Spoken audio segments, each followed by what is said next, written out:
जय माता दी भक्तों माँ वैष्णो देवी का चरित्र भक्तों में शक्ति, भक्ति और धर्म की अटूट आस्था का प्रतीक है।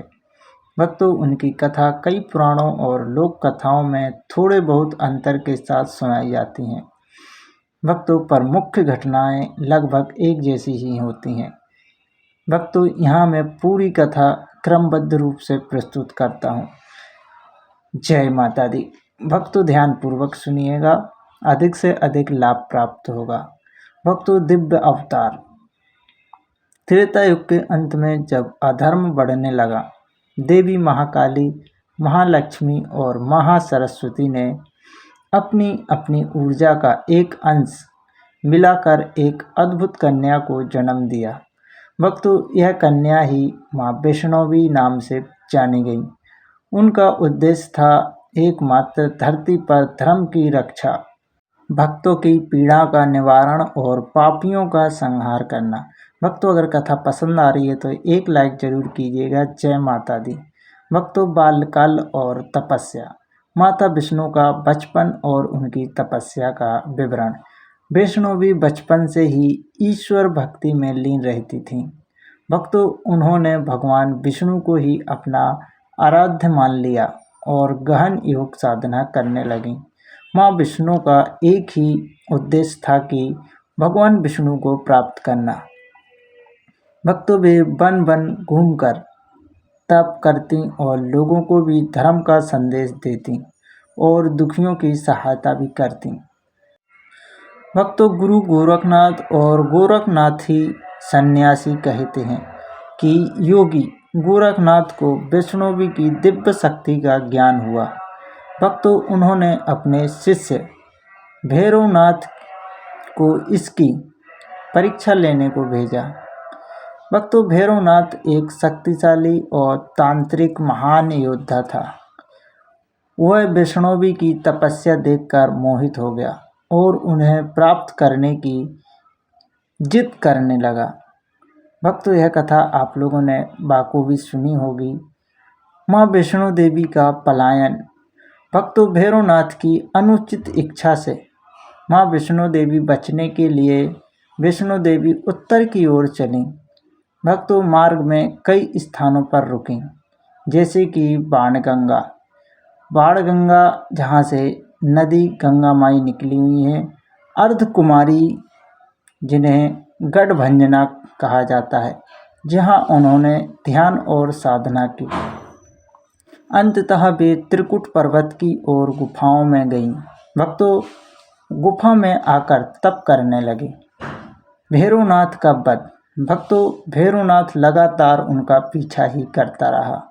गुफा में प्रवेश करने पर देवी ने अपने सिंह वाहन का आवाहन किया और फिर स्वयं काली रूप धारण कर भैरवनाथ का सिर धड़ से अलग कर दिया।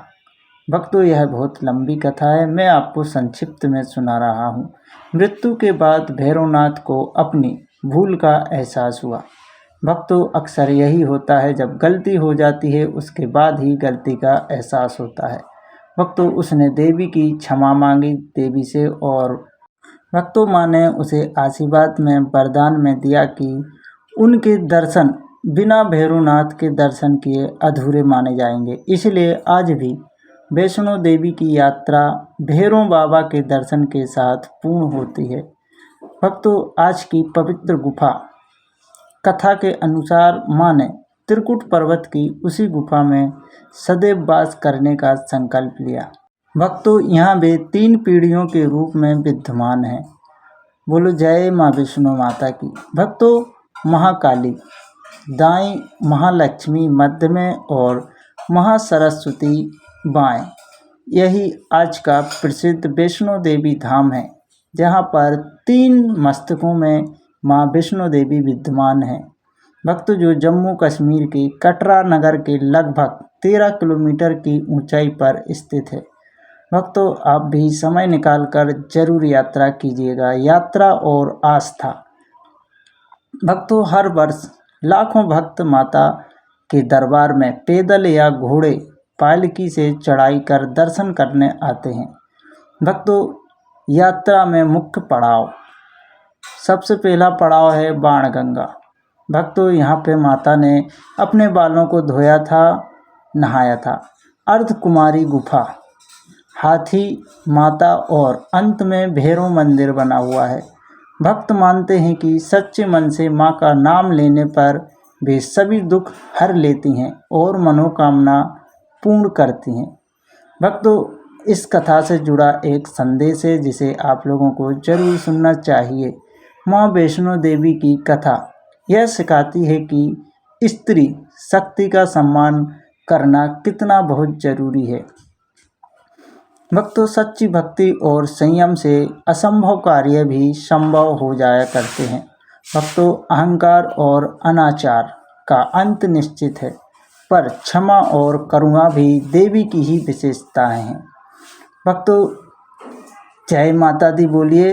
यह संपूर्ण चरित्र माँ वैष्णो देवी का यह संपूर्ण चरित्र भक्तों को शक्ति, साहस और विश्वास देता है कि कठिन से भी कठिन परिस्थितियों में भी माँ वैष्णो देवी की कृपा से मार्ग अवश्य मिलता है। इसलिए वैष्णो धाम अवश्य जाइए। नहीं जा पाते हैं तो अपने घर में ही माँ की पूजा पाठ कीजिए। जय माता दी, जय माँ वैष्णो देवी।